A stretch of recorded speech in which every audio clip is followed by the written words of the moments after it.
puisse prier pour moi. Alléluia. Alors je vais vous faire deux petites lectures dans la parole du Seigneur. Alléluia. Je voudrais faire la première lecture dans le livre de Matthieu, au chapitre 20, au verset 29. Le mot que Dieu a mis sur mon cœur, c'est ça.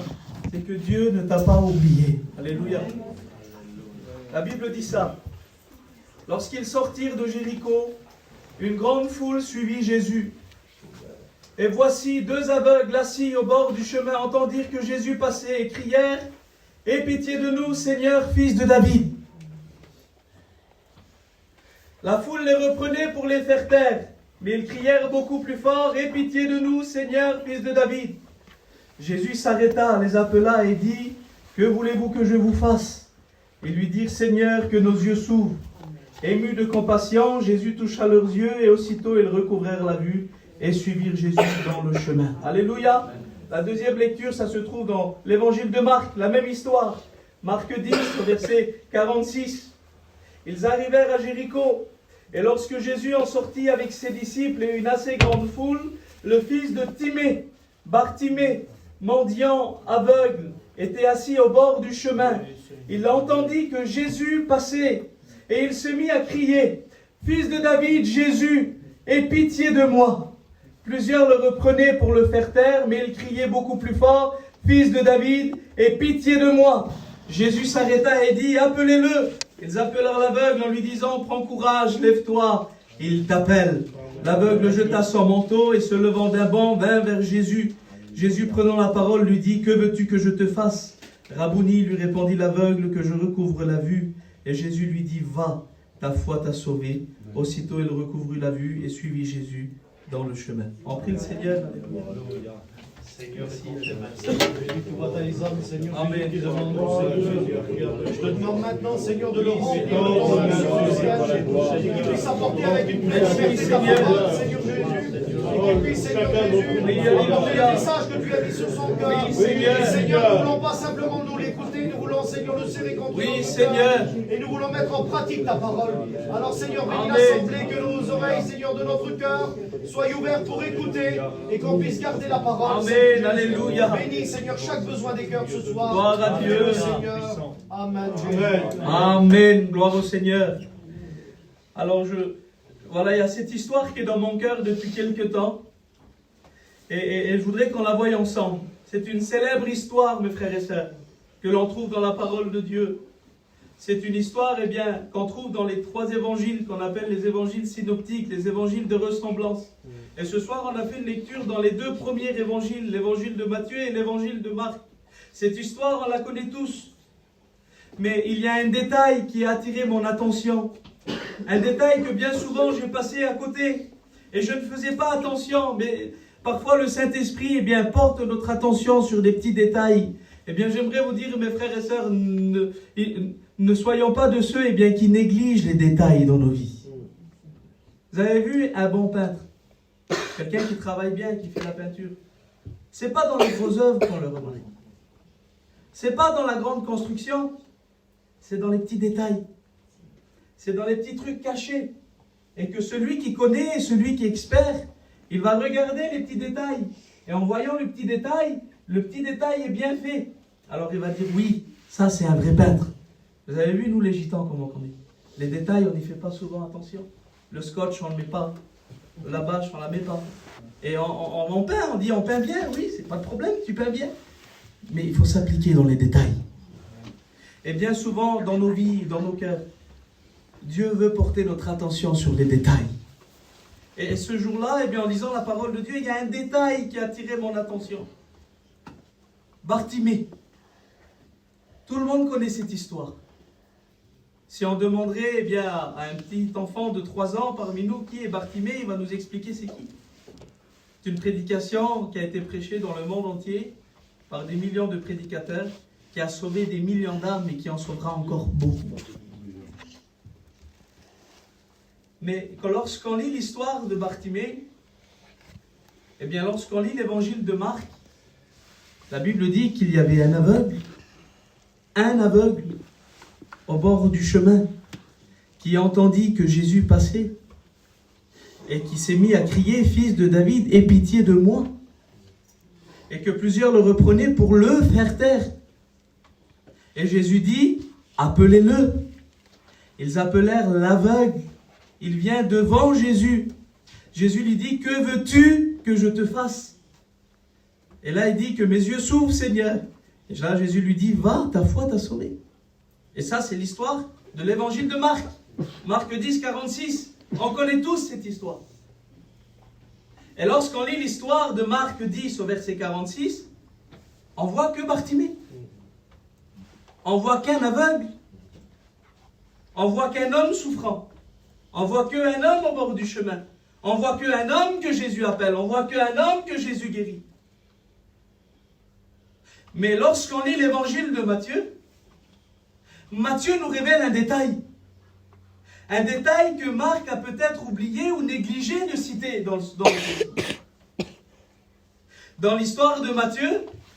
On voit que ce jour-là, il y avait 2 aveugles assis au bord du chemin. Tous les 2 étaient mendiants. Tous les 2 ont entendu que Jésus a passé. Tous les 2 ont crié, fils de David, aie pitié de nous. Plusieurs les reprenaient, donc c'est au pluriel. Jésus a appelé les 2. Les 2 ont été guéris ce jour-là. Mais lorsqu'on lit l'évangile de Marc, eh bien le deuxième aveugle, je ne le trouve pas. Le deuxième aveugle, je ne le vois pas. Si je lis que l'évangile de Marc, je vais me concentrer Bartimée. Mais le deuxième aveugle, je ne le vois pas. Pourquoi je ne le vois pas? Pourquoi, Seigneur? Bien tout simplement parce que Marc a peut-être oublié de le citer. Ou qu'il l'a négligé dans l'histoire. Qu'il a mis son projecteur simplement sur l'aveugle peut-être le plus important des 2. Parce que son père, à Bartimée, c'était un homme estimé, dit la Bible. C'était un homme riche. Donc si c'était le fils d'un homme riche, c'était quelqu'un qui avait quand même une valeur. Quelqu'un qui avait quand même un nom, une renommée. Et que lorsqu'on passait, eh bien Bartimée se faisait remarquer au-delà de tous les autres aveugles, si vous voulez. Il était un peu plus connu que les autres. Et c'est peut-être pour ça que Marc va mettre l'accent sur Bartimée. Oui, mais dans l'histoire, il y a un deuxième aveugle aussi. Un deuxième aveugle que ce jour-là a vécu la même expérience. Un deuxième aveugle qui était aussi à côté de lui, qu'on fait les mêmes choses tous les 2. Mais dans l'histoire de Marc, on ne le retrouve pas. Parce que, eh bien, peut-être que Marc l'a mis de côté, c'est une pensée, les frères. Peut-être que Marc l'a un peu négligé dans son récit. Et le deuxième aveugle, il est effacé dans l'évangile de Marc, on ne le voit pas, on ne le retrouve pas. Et je me suis posé la question, qui est ce deuxième aveugle? Comment il s'appelle? On ne sait pas. Son père, comment il s'appelle? On ne sait pas. D'où il vient? On ne sait pas. Depuis quand il souffre? On ne sait pas. Et on ne le sait pas et on ne le saura jamais même. Parce que Marc n'a pas cité son nom. Alors j'ai dit, Seigneur, non. Le petit détail là, les frères, il a rangé ma vie. Je dis, Seigneur, j'arrivais plus à lire la parole de Dieu. Je dis, Seigneur, le deuxième aveugle, le deuxième aveugle. À un moment donné, je dis, mais Seigneur, il est où le deuxième aveugle? Seigneur, comment qu'il s'appelle, Seigneur? C'est quoi son histoire? Ah ben peut-être que le deuxième aveugle ce soir, il est là.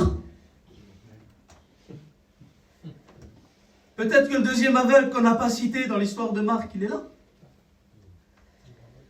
Le deuxième aveugle oublié dans l'histoire, peut-être qu'il est parmi nous ce soir. Peut-être qu'elle est parmi nous ce soir. Celui qu'on a mis de côté. Celui ou celle qui se sent négligé. Celui ou celle qui se sent abandonné. Celui ou celle qui croit que Dieu l'a oublié. Et je voudrais m'adresser à toi ce soir. Toi qui es venu peut-être à la réunion en te disant, Seigneur, tu m'as oublié à moi. En te disant, Seigneur, tu m'as abandonné. En te disant, Seigneur, mon Dieu, t'écoutes plus mes prières. En te disant, Seigneur, mon Dieu, je fais des efforts, je viens à la réunion, je mets mon petit foulard sur la tête, je prends ma Bible dans la main, je viens à la réunion, j'essaye d'être fidèle. Mais Seigneur, t'es où dans ma vie? Il semblerait que je suis invisible. Il semblerait que moi, personne ne me considère. Il semblerait que moi, personne ne m'aime. Il semblerait que moi, eh bien, personne ne porte attention à moi. Il semblerait que je suis le deuxième aveugle dans l'histoire, là. Le deuxième aveugle que personne ne prend attention à lui. Que personne ne considère. C'est toujours Bartimée qui est en avant. Toujours Bartimée qui est sous le feu des flashs, des projecteurs. Toujours Bartimée qui est au centre de l'histoire. Toujours Bartimée qui a été guéri, toujours Bartimée qui a été béni, toujours Bartimée qui a été appelé, toujours Bartimée, toujours Bartimée, toujours Bartimée, Seigneur. Toujours les foyers des autres qui changent là-bas, toujours les enfants des autres qui sont délivrés, toujours le mari des autres qui est transformé, toujours la femme des autres qui est brisée, toujours les foyers des autres, toujours les ministères des autres qui sont bénis, toujours les autres, toujours les autres, toujours les autres. Et moi, Seigneur, dans tout ça, je suis où, Seigneur? On dirait que je suis invisible. On dirait que personne ne me considère. On dirait que personne ne me voit. On dirait que je suis le détail jamais cité dans l'histoire de Bartimée. Le deuxième aveugle à qui on porte pas attention. Et peut-être que ce soir tu es venu à la réunion et je suis loin d'être un prophète, mais je parle au nom de la parole de Dieu. Parce que je sens que le message vient du Saint-Esprit. Et peut-être que tu te crois oublié de Dieu. Peut-être que tu te crois abandonné de Dieu. Mais j'aimerais te dire quelque chose, que c'est jusqu'à aujourd'hui, eh bien, ça a été Bartimée qui a été au centre de l'attention. Ce soir, Dieu veut mettre le deuxième aveugle au centre de l'attention. Non, on ne parlera pas que de Bartimée, on parlera aussi de toi. De toi qui te sens oublié de Dieu. De toi qui te sens abandonné. Alors le deuxième aveugle, il aurait pu dire, et c'est une pensée dans mon cœur, mais moi aussi j'ai crié. Mais moi aussi j'ai demandé à Dieu de l'aide. Mais moi aussi j'ai dit, Seigneur, aie pitié de moi. Mais moi aussi j'ai fait tout pareil que lui. Pourquoi je ne suis pas dans l'histoire, moi? J'ai fait tout pareil, pourquoi Marc ne me cite pas? Et toi tu dis, eh bien moi j'ai fait tout pareil que les autres. Quand il arrive le mois de mai, j'accroche mon camping, je pars en mission. Après, quand il y a la convention, j'y vais aussi. Quand il faut donner mon offrande, je la donne aussi. Quand il faut prier, je le fais aussi. Quand il y a un jeûne à l'église, je le fais aussi. L'hiver, quand il faut aller à l'église, quand il faut s'occuper, je le fais aussi. Tout ce que Bartimée aussi, il fait, je le fais aussi, moi. Mais Seigneur, pourquoi je ne suis pas béni pareil?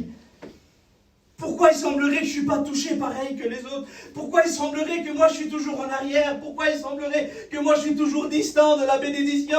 Pourquoi il semblerait que mon foyer à moi il ne change jamais, Seigneur? Pourquoi il semblerait que moi, Seigneur, je ne compte pas? Il semblerait que je suis invisible dans l'église. Il semblerait que personne ne me considère.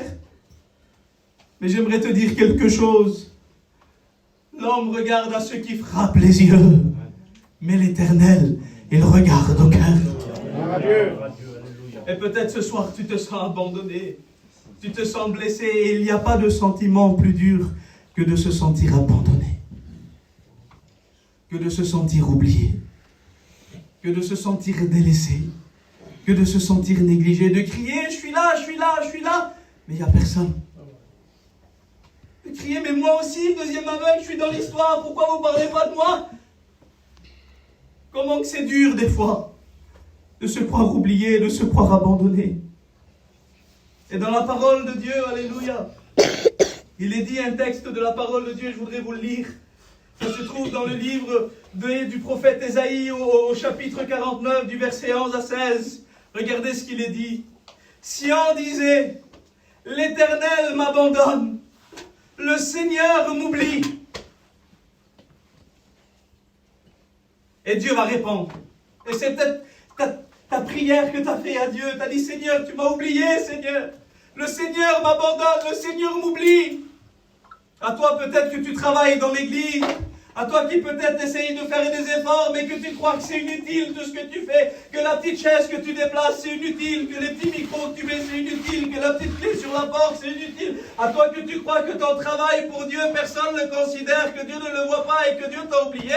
Eh bien, regarde ce que Dieu va répondre. Il va dire, une femme oublierait-elle l'enfant qu'elle a allaité?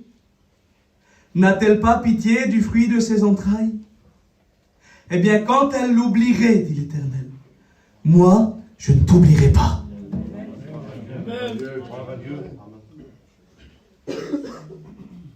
Je ne sais pas pour vous, mais moi j'ai écouté que bien souvent, avec le respect que je dois aux plus anciens parmi nous et aux jeunes aussi, il y a des mères qui ont abandonné leurs enfants. Hein, on met BFM TV, on voit une mère abandonner 2 enfants, une mère abandonner 3 enfants. On a déjà écouté des récits où des mères ont abandonné leurs enfants. Mais là, le texte ne dit pas une mère abandonnerait-elle son enfant. Il dit une femme oublierait-elle son enfant? C'est pas le mot abandonner là. C'est le mot oublier. Parce que même si une mère abandonnerait son enfant, eh bien à chaque fois qu'elle fermera les yeux, elle regardera le visage de son enfant. À chaque fois qu'elle regardera des petits jouets, elle regardera son enfant. À chaque fois eh bien, qu'elle regardera les enfants des autres, eh bien, elle pensera à son enfant. Même si elle l'a abandonné, elle ne pourra jamais l'oublier. Mais là, Dieu va plus loin et dit, même si elle l'oublie, mais c'est impossible, mais si, même si elle l'oublie, eh bien moi, je t'oublierai pas. Amen.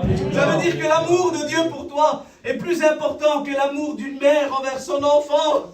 Je ne sais pas si tu es en train de réaliser, mais Dieu t'aime ce soir. Il t'aime d'une façon que tu ne peux pas t'imaginer. Son amour pour toi ne dépend pas de ce que tu as fait ou de ce que tu es, mais de ce qu'il t'aime, alléluia. Et de ce qu'il a payé pour toi, alléluia. Eh bien, Seigneur, comment que ça se fait que tu ne m'oublies pas? Comment que ça se fait que tu n'arrives pas à m'oublier? Tu sais pourquoi? Pourquoi? La réponse est donnée plus loin. Il dit, parce que je t'ai gravé sur mes mains. Amen. Comment, Seigneur? Tu as pris un stylo et tu as marqué comme ça Tyson, Isaac, Mirko? Non. Tu sais comment je t'ai gravé sur mes mains? C'est lorsqu'on a pris une couronne d'épines et qu'on l'a mis sur ma tête. Et que les gens ont commencé à frapper. Et que là, le sang coulait. Qu'on a pris un fouet et qu'on a commencé à labourer son dos. La Bible dit que son dos était tellement labouré qu'on pouvait compter ses os. C'était qu'on lui a donné une croix, alléluia, et qu'on l'a fait marcher sur une colline qui s'appelle Golgotha, sur un chemin qui s'appelle Via Dolorosa. Et que là, il marchait ensanglanté. Et chaque pas qu'il faisait, alléluia, c'était pour toi, c'était pour moi, c'était pour nos foyers. Amen. Et là, il va arriver sur cette colline, cette petite colline où on exécutait les condamnés. Il va arriver à Golgotha. Et quand il va arriver à Golgotha, on va prendre une croix. Et on va mettre ses mains comme ça sur la croix. Et là, il y a des Romains qui vont venir avec des marteaux et des clous. Et ils vont les enfoncer dans ses mains. Et lorsqu'on va enfoncer dans ses mains les clous, eh bien c'est à ce moment-là que ton nom a été gravé sur ses mains. Alléluia. À la croix, lorsqu'il a payé, lorsqu'il a souffert. Parce que j'aimerais vous dire que la croix, c'était pas pour lui. Lui, il était déjà dans le ciel. Il avait déjà sa place. Il était adoré. Il était honoré. Il était respecté. Il était glorifié. Mais il est venu sur la terre. Il a pris un corps d'homme, alléluia. Il a souffert la croix, il a souffert l'ignominie pour toi et pour moi, alléluia. Et aujourd'hui, lorsqu'il voit la croix, lorsqu'il voit ses mains, et je pense à ce verset de Thomas, eh bien, qui disait, si je ne mets pas mon doigt dans ses plaies, je ne croirai pas. Eh bien, à ce moment-là, Jésus va dire, Thomas, regarde mes mains. Et toi, tu dis, Seigneur, tu m'as oublié. Seigneur, tu m'as abandonné. Seigneur, tu m'as délaissé. Et Jésus, il te dit, regarde mes mains. Regarde la croix. J'ai trop payé pour t'oublier. J'ai trop payé pour t'abandonner. Une femme oublierait-elle l'enfant qu'elle a allaité, même si elle l'oublierait? Je ne t'oublierai pas, car je t'ai gravé sur mes mains. Alléluia. Les mains de Jésus sont la preuve que Dieu ne nous a pas oubliés, mes frères. Il a payé trop cher pour nous oublier. Savez-vous que Dieu a un livre de souvenirs? Malachie 3, au verset 16, il est dit, alors ceux qui craignent l'Éternel se parlèrent l'un à l'autre, et l'Éternel fut attentif, et il écouta. Et un livre de souvenirs fut écrit devant l'Éternel. Alléluia. Et Seigneur, qu'est-ce qu'il y a écrit dans ce livre de souvenirs? Eh bien, dans ce livre de souvenirs, il y a tous tes combats, mon frère. Il y a tous tes combats, ma soeur. Toutes les fois où tu as dit, j'y arriverai plus, c'est marqué. Toutes les fois où tu as pleuré, c'est marqué. Toutes les fois où tu as dit, les hommes m'ont oublié, c'est marqué. C'est marqué. Dieu n'oublie jamais. Dieu n'oublie jamais. Tout est inscrit dans son livre. Le livre des souvenirs. Alléluia. Nous y sommes tous inscrits. Amen. Notons que dans l'histoire de Marc, l'histoire de Bartimée, c'est pas Jésus qui a oublié le deuxième aveugle. C'est Marc qui ne l'a pas cité. Eh bien, bien souvent, mes frères et sœurs, c'est pas Dieu qui nous oublie. C'est pas Dieu qui nous abandonne. Je vais vous dire quelque chose. Dire que Dieu nous a oubliés, ça voudrait dire que Dieu n'est plus Dieu. C'est grave ce que tu dis, Tyson. Là, tu touches un point fort. Hein. Oui, je vais vous dire pourquoi. Parce que Dieu est omnipotent, il peut tout. Il est omniprésent, il est partout. Et il est omniscient, il connaît tout. Donc dire que Dieu t'a oublié, c'est dire que Dieu n'est plus Dieu. La preuve que Dieu est Dieu, c'est qu'il ne t'a pas oublié. La preuve que Dieu est Dieu, c'est qu'il ne t'a pas abandonné. Dans l'histoire, c'est pas Jésus qui a oublié le deuxième aveugle. C'est Marc qui ne l'a pas cité. Bien souvent, mes frères, c'est des hommes qui nous font du mal.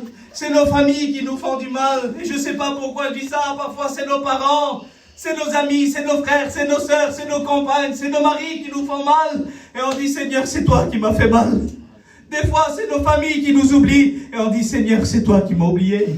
Des fois, c'est nos copains qui nous font du mal, qui nous font du tort, qui parlent contre nous. On dit, Seigneur, c'est toi qui m'as blessé. Mais non, Dieu ne blesse pas. Dieu n'abandonne pas. Dieu n'oublie pas. Regardez Joseph. Joseph a été vendu par ses frères, jeté dans un puits. La Bible dit qu'ils l'ont pris, ils l'ont ramené en Égypte. Il a resté comme prisonnier, oublié par ses frères. Son père croyait qu'il était mort. Fini. Joseph, c'est fini. Tout le monde l'a oublié. Oublié par ses frères, oublié par son père, mais pas oublié par Dieu. Et peut-être que ce soir, tu as été oublié, tu as été blessé par tes frères, par ta famille, par tes enfants, mais pas par Dieu. Dieu n'oublie jamais. Dieu n'oublie jamais. Et je voudrais qu'on ferme nos yeux. Parce que c'est pas à force de paroles que Dieu bénit. C'est Paul qui disait, ma prédication ne repose pas sur un discours persuasif de la sagesse, mais sur une démonstration d'esprit et de puissance. Alléluia. Et peut-être que ce soir tu te crois oublié, mais j'aimerais te dire, si les hommes t'ont oublié, Marc, c'est les hommes. Marc, c'est moi, c'est moi. C'est moi qui prêche. Moi demain je peux t'oublier. Moi demain je peux te blesser.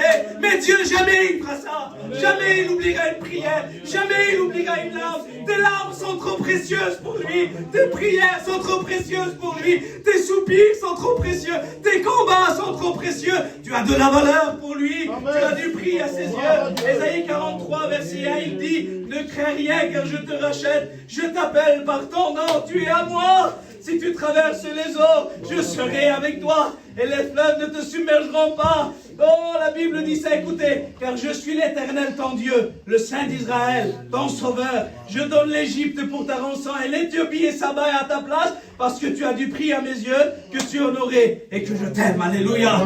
Alors oui, ce soir, Dieu est là. Et je voudrais qu'on commence à prier Dieu.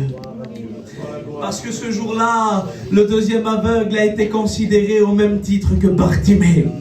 Si Marc l'a pas cité, c'est pas important. Le plus important, c'est que ce jour-là, Jésus l'avait appelé. Le plus important, c'est que ce jour-là, Jésus lui a dit, que veux-tu que je te fasse à lui aussi? Jésus peut s'adresser à un Bartimée célèbre comme un aveugle anonyme. Et ce soir, je voudrais m'adresser à toi qui te crois anonyme envers Dieu. Foyer anonyme, chrétien anonyme, ministère anonyme, aveugle anonyme. Jésus connaît ton nom. Jésus t'a pas oublié. Il t'a pas abandonné. Il est là, il te dit je t'aime. Ta prière, il l'a écoutée. Tes larmes, il les a vues. Tes combats, il les connaît. Il sait ce que tu as passé, il sait ce que tu as vécu. Que moi, je t'écoute pas, c'est pas grave. Lui, il te connaît, lui, il t'écoute, lui, il connaît tout. Oh, il y a ce mot dans mon cœur. Dieu t'a pas oublié.